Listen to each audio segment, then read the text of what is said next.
ఒక వ్యక్తి రాత్రిపూట తన కిరాణా షాప్ని మూసివేసే సమయంలో అక్కడికి ఒక కుక్క వస్తుంది. ఆ కుక్క నోట్లో ఒక సంచి ఉంటుంది. ఆ సంచిలో సామాన్ల చిట్టి మరియు డబ్బులు ఉంటాయి. ఆ షాప్ వ్యక్తి ఆ కుక్క నోట్లో ఉన్న డబ్బులను, ఆ సామాన్ల చిట్టి తీసుకొని సామాన్లు అన్నీ ఆ సంచిలో వేసివేస్తాడు. ఆ కుక్క సామాన్లు ఉన్న ఆ సంచిని నోట్లో పెట్టుకొని వెళ్తూ ఉంటుంది. ఆ షాప్ వ్యక్తికి ఆశ్చర్యం కలిగి ఇంత విశ్వాసం గల కుక్క ఎక్కడిది అని ఆ కుక్క ఎక్కడికి వెళ్తుందో చూద్దామని ఆ కుక్క వెనకనే వెళుతూ ఉంటాడు. కొంత దూరం తర్వాత ఆ కుక్క ఒక ఇంట్లోకి వెళ్ళి డోర్ని తన కాళ్ళతో తడుతుంది. తట్టిన వెంటనే ఆ యజమాని వచ్చి డోర్ తీసి ఒక కర్ర తీసుకొని వచ్చి ఆ కుక్కని భయంకరంగా కొడతాడు.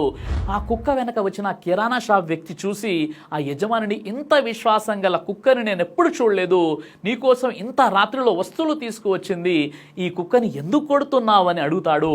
అప్పుడు ఆ యజమాని అంటాడు, ఈ కుక్క నా నిద్రను పాడు చేసింది, ఈ కుక్క వెళ్ళేటప్పుడు తనతో పాటు తాళాలు తీసుకువెళ్ళడం తెలియదా అని అంటాడు.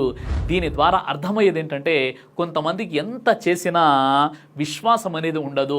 ఎంత చేసినా కూడా ఏదో ఒక లోపం వెతుకుతూనే ఉంటారు. కొంతమందికి అయితే కుక్కకున్న విశ్వాసం కూడా ఉండదు.